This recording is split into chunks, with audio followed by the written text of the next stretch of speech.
It all started on what should have been a perfect Saturday afternoon. The sun was out, the backyard was freshly mowed, and the grill was ready to go. I had been planning this barbecue for weeks, excited to try out new recipes and enjoy some time with family and friends. But little did I know that one innocent afternoon of grilling would set off a chain of events that turned my entire neighborhood upside down. Because just a few hours after the smoky aroma of ribs and burgers began drifting through the air, trouble came knocking, or rather, complaining. And not just any neighbor. No, it was her, the neighbor who always seemed to find something wrong, the one who thought she practically ran the neighborhood, the one who lived for confrontation. You probably already guessed. Yes, it was Karen.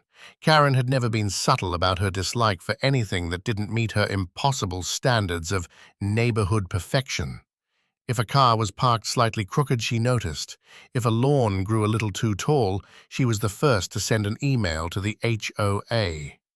And now, the smell of my backyard barbecue had apparently become her newest obsession. She insisted it was nuisance smoke and offensive odors, claiming that it violated the community's atmosphere. At first, I thought this would be nothing more than her usual grumbling. Annoying, yes, but manageable. But then I learned she had gone a step further. She had filed a formal complaint with the HOA. And not just a complaint, but a demand. She wanted all backyard barbecues banned from the neighborhood entirely. The absurdity of it almost made me laugh. After all, this was a family neighborhood where summer cookouts were a tradition. But Karen was serious. She said the smell of meat and charcoal ruined her evenings and disrupted her peace. She even claimed the smoke could be a health hazard. To make matters worse, she started rallying a small group of like-minded neighbors, trying to build momentum for her ban. That was when the situation shifted from frustrating to dangerous. If Karen managed to convince the HOA board, my weekend pastime could actually be taken away. No more grilling, no more family cookouts, no more 4th of July parties with burgers and hot dogs. And the thought of giving in to Karen's demands, it just didn't sit right. I wasn't the only one who felt this way. Quietly, neighbors started sharing their frustration. People whispered about how Karen had already interfered with holiday decorations, gardening choices, even what color curtains someone had hung in their front window. This wasn't just about barbecues anymore. This was about control. And if Karen got her way, it would only encourage her to go further. So, while Karen plotted her ban, I started forming my own plan. I decided if she thought one barbecue was too much, I would show her just how wrong she was, not by fighting her with angry words or endless emails, but by doing something she never expected. Something that would bring the entire community together and shine a light on just how ridiculous her crusade had become. The idea started small. A simple cookout, open invitation, nothing fancy. But the more I thought about it, the more it grew. What if it wasn't just a cookout, but the biggest cookout this neighborhood had ever seen? What if I invited not just friends and close neighbors, but everyone on the block? What if I turned it into a massive community event that even the HOA president himself couldn't ignore? It sounded bold, it sounded risky, but it also sounded like the perfect way to turn Karen's complaint into a public spectacle. The timing couldn't have been better. The HOA board was scheduled to meet the following week to review Karen's complaint. That gave me just enough time to organize. I started drafting invitations, putting together menus, even planning for extra seating. I decided to call it the Neighborhood Cookout Extravaganza, a name that was just flashy enough to get people's attention. As the day of the cookout approached, the buzz spread quickly.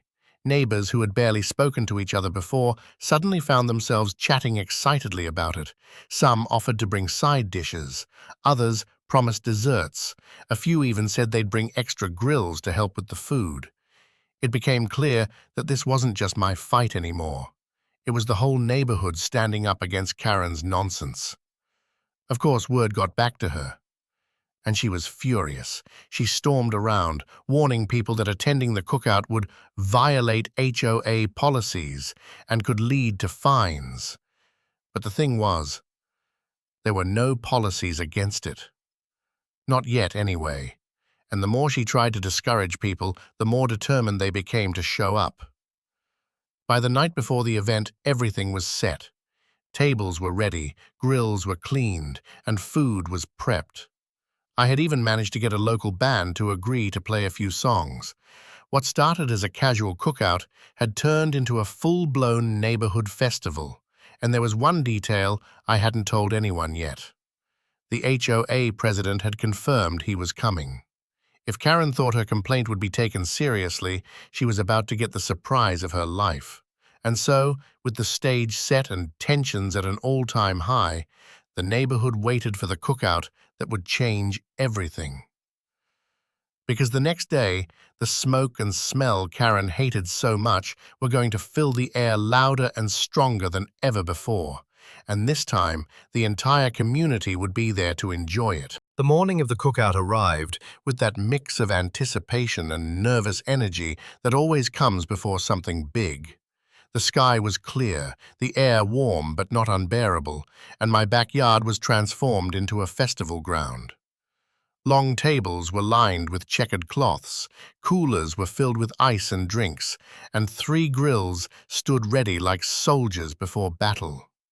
What had started as one man's act of defiance had turned into a community-wide stand against Karen's control. By noon, the first guests began arriving. Families with kids, retirees from down the street, young couples who had only just moved in, all of them carrying trays, crock-pots, or bags of chips. The energy was contagious. People who had barely waved at each other in passing were suddenly laughing, exchanging recipes, and pulling chairs closer together. There was a sense that everyone was part of something bigger than just a barbecue. It wasn't only about food anymore. It was about freedom, tradition, and the simple right to enjoy our homes without fear of endless complaints. The grills roared to life as smoke curled into the sky. Burgers sizzled, ribs slowly caramelized, hot dogs popped as their casings split. The smell drifted across the neighborhood in waves, the same smell Karen had tried so desperately to erase. This time, instead of being a nuisance, it became the aroma of unity. People cheered each time another round of food came off the grill, plates stacked high with sides brought by neighbors. The cookout had officially begun, and it was bigger than anyone could have imagined. But of course, the moment Karen spotted the crowd, the drama began.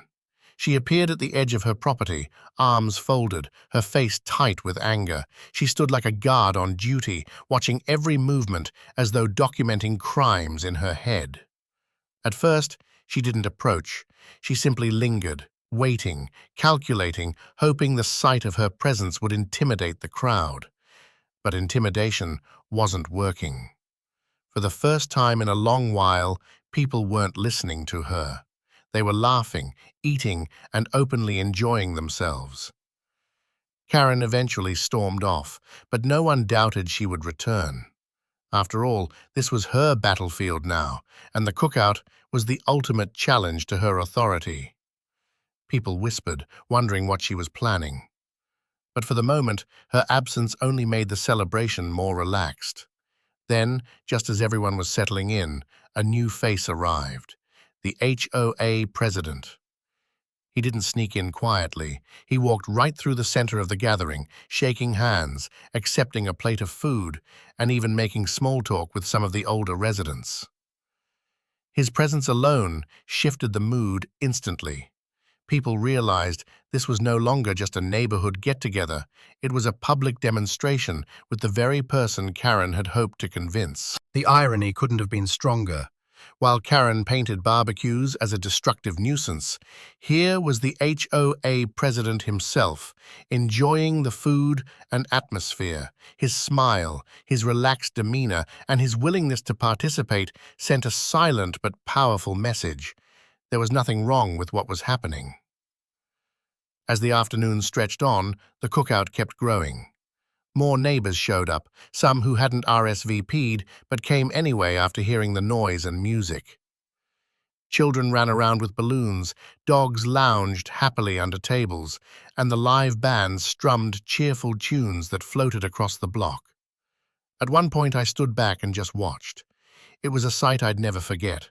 An entire community coming together, united not by obligation, but by joy, food, and a shared desire to reclaim peace from Karen's constant negativity. But just as everything seemed perfect, the storm hit. Karen returned, and this time she wasn't alone. She had her phone out, recording everything, narrating into the camera as if she were documenting a criminal operation. She marched straight to the HOA president, pointing wildly toward the grills and tables, claiming this was a violation of community rules, a hazard, and a deliberate attack against her. Her voice rose louder and louder, enough to turn heads across the yard. For a brief moment, the laughter dimmed. The crowd watched, unsure of how this confrontation would play out. Karen's entire case depended on convincing the HOA president that the cookout was a problem. If she succeeded, the entire event could backfire. But then, something remarkable happened. Instead of siding with Karen, the HOA president calmly accepted a plate of ribs from one of the neighbors and thanked them. He complimented the setup, the organization, and the community spirit. Without saying a word to Karen, his actions made his stance crystal clear. This was not a violation. This was not a nuisance. This was exactly what neighborhoods were meant for. The silence broke into applause. Neighbors clapped, laughed, and some even raised their drinks in a toast. Karen's face twisted in disbelief. Her plan was unraveling right in front of her. Of course, she didn't back down quietly. She ranted about smoke, about her rights, about supposed bylaws no one had ever heard of. But with every word, she looked less like a concerned resident and more like someone desperate to control everything around her. The more she shouted, the more the crowd ignored her. Eventually, she stormed back to her house, slamming the door so hard it echoed across the street. The cookout carried on, stronger than ever. People laughed about how Karen had tried and failed. Kids ran back to the dessert table, music played louder, and through it all, the smell of barbecue hung in the air like a badge of victory. As the sun dipped lower and the evening glow painted the sky, neighbors lingered longer than they planned. Strangers became friends, frustrations turned into jokes, and the sense of unity grew stronger. The cookout had become more than just a response to Karen. It was proof that the neighborhood didn't belong to one person's complaints. It belonged to everyone who called it home. But deep down, I knew this wasn't the end. Karen wasn't the type to accept defeat gracefully. She had failed to shut down the cookout, but her anger was only beginning. The next HOA board meeting was just days away, and if I knew Karen, she would bring every ounce of energy into making her case there. The cookout was a victory, yes, but it was only one battle in a bigger war. And as the last guests left and the smoke from the grills finally faded into the night sky, I braced myself for what was coming next. Because Karen wasn't finished, not by a long shot. The cookout had ended in triumph, but the victory came with an unspoken warning. Karen wasn't finished. Everyone knew it. For years, she had made a career out of nitpicking, complaining, and pushing the limits of what the HOA would tolerate. She thrived on conflict, and the sight of an entire neighborhood uniting against her only fueled her determination. The cookout had embarrassed her, and if Karen hated anything more than the smell of barbecue smoke, it was being proven wrong. The following week, the much-anticipated HOA board meeting finally arrived. Normally, these meetings were dull affairs, small gatherings of a few board members, maybe one or two homeowners with minor concerns. But this time was different. Word had spread like wildfire after the cookout. People who hadn't attended a meeting in years showed up, filling the small community center until there were barely enough seats left. The energy in the room was tense, expectant, and ready for a showdown. At the front of the room, the board sat behind a long table, papers neatly stacked, trying to maintain their usual calm authority. At the center sat the HOA president, the same man who had happily eaten ribs at the cookout only days before. His expression gave nothing away, but his presence alone gave many of us quiet confidence. If Karen thought she was going to steamroll this meeting, she was in for a surprise. Then, the moment arrived. Karen stood up, papers clutched in her hands, and began her speech. Her words poured out with rehearsed precision. She claimed the smoke from my barbecue was unbearable, that the smell lingered in her house for days, that it posed health risks, and that it was offensive to community standards. She waved around printed articles about air quality, citations from unrelated neighborhoods, and even charts she had drawn herself. She insisted that if the HOA failed to act, the neighborhood would descend into chaos. The irony wasn't lost on anyone. The neighborhood had never felt more unified than during that cookout, but Karen was painting it as a public menace. As she spoke, I looked around the room. Faces told the story better than any words could. Some neighbors rolled their eyes, others whispered to each other, shaking their heads.